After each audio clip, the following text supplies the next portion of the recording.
त्यातला मी एक आहे. 95 सालामध्ये ज्यावेळेला सत्ता आली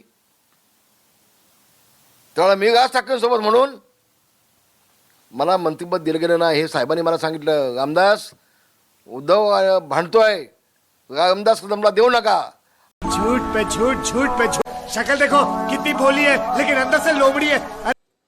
एक शिवसैनिक, गटप्रमुख, उपशाखा प्रमुख, शाखा प्रमुख, आमदार, नामदार, मी स्वतःला भाग्यवान समजतो सभापती महोदय की अनेक वर्ष 40, 45, 50 वर्ष मला काम करण्याची संधी मिळाली. मला भाग्यवान समजतो. समझ रहे हो, समझ रहे हो आप, समझ रहे हो ना. खेडमध्ये सलग 4 वेळेला मी विधानसभेवर निवडून आलो. 20 वर्ष विधानसभेमध्ये मी बसलो. 1996 मध्ये अन्न नागरी पुरवठा राज्यमंत्री, 97 मध्ये गृहराज्यमंत्री, 97 मध्ये गृहराज्यमंत्री, 2004 मध्ये विरोधी पक्षनेता, 2014 मध्ये पर्यावरण मंत्री.